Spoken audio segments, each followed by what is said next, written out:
Assalamualaikum warahmatullahi wabarakatuh. Alhamdulillahi rabbil alamin. Allazi nahmaduhu wa nasta'inuhu wa nastaghfiruh. Wa na'udzu billahi min shururi anfusina wa min sayyiati a'malina. May yahdihillahu fala mudhillalah wa may yudlil fala hadiyalah. Asyhadu an la ilaha illallah wahdahu la syarikalah wa asyhadu anna Muhammadan abduhu wa rasuluhu la nabiyya ba'dah.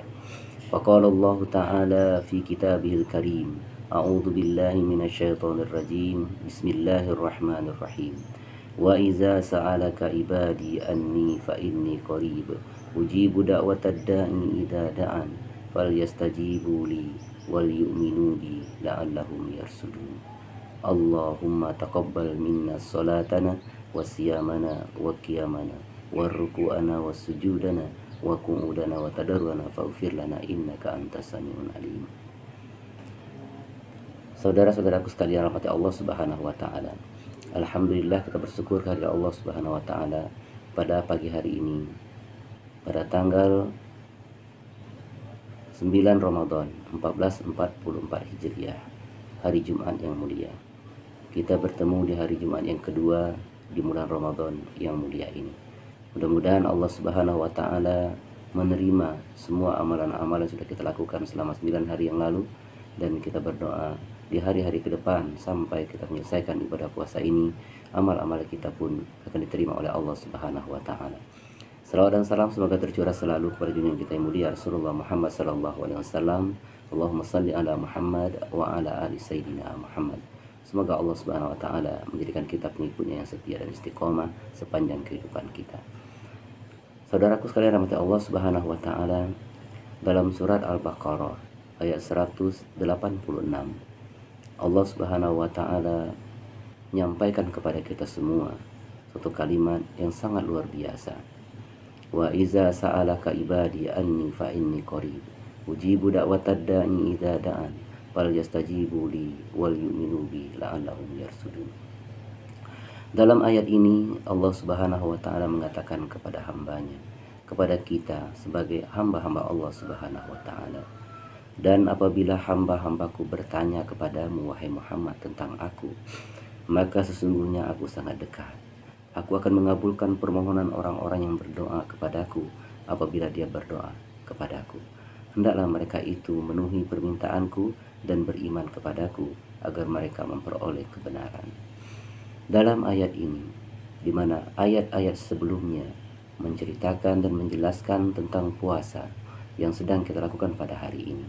Kemudian beberapa ayat setelah ayat ini pun Allah Subhanahu wa taala menjelaskan tentang kewajiban berpuasa dan waktu-waktu kita harus menahan lapar dan haus, dijelaskan dalam ayat surah Al-Baqarah ayat berikutnya. Ayat ini terletak di antara ayat-ayat yang menjelaskan tentang puasa. Ayat ini menjelaskan tentang bagaimana Allah Subhanahu wa taala begitu dekat dengan hambanya. Karena dekat dengan hambanya, maka Allah Subhanahu wa taala Maha mendengar apa permohonan dan permintaan hambanya. Maka Allah Subhanahu wa taala mengatakan, "Ya Muhammad, seandainya ada hambaku bertanya kepadamu tentang keberadaanku, katakan kepada mereka bahwa aku sangat dekat dengan mereka dan aku akan mengabulkan doa orang-orang yang bermohon kepadaku."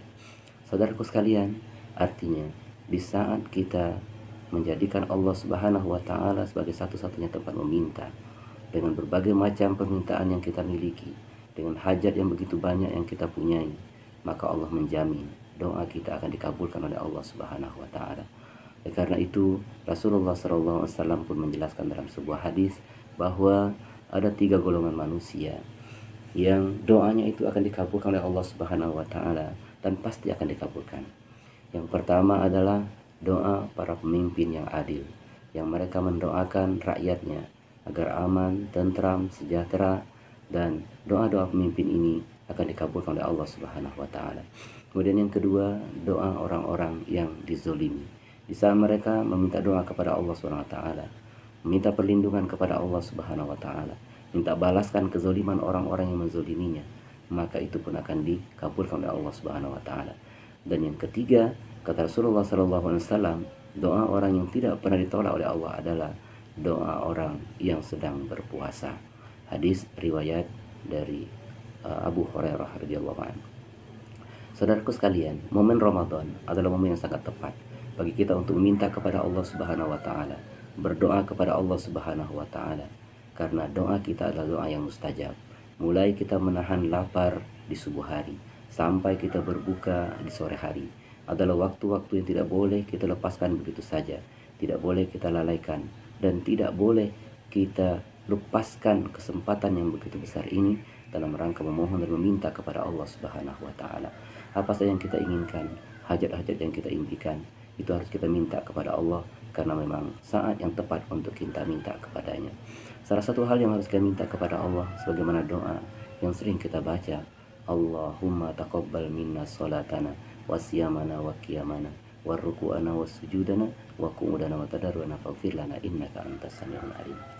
Wahai Allah, terimalah dari kami salat kami, puasa kami, ibadah kami, ruku kami, sujud kami, ketadaruan kami. Sesungguhnya Engkau Maha mendengar ya Allah.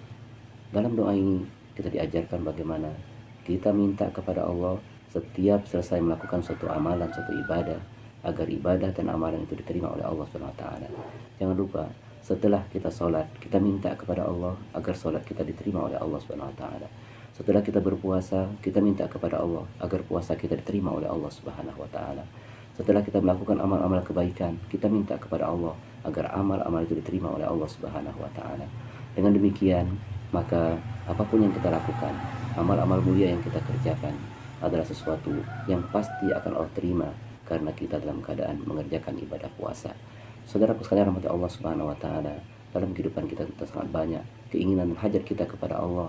Dan karena itu, dengan kesempatan yang sangat mulia ini, mari kita mohonkan kepada Allah, minta kepada Allah, berdoa kepada Allah untuk diri kita, untuk keluarga kita, anak-anak kita, orang tua kita, pendidikan kita, dan semua apapun yang kita inginkan dalam kebaikan kehidupan ini. Karena insya Allah, sekali lagi, Allah akan mengabulkan doa orang-orang yang sedang berpuasa. Dan karena itu, mari kita manfaatkan kesempatan emas yang Allah Subhanahu wa taala sediakan untuk kita bersama. Semoga dalam ayat-ayat ini, dalam penjelasan-penjelasan ini, kita bisa memahami dan mengamalkan dalam kehidupan kita. Semoga Allah Subhanahu wa taala memberikan hidayah kepada kita semua. Demikian, billahi taufiq wal hidayah. Wassalamualaikum warahmatullahi wabarakatuh.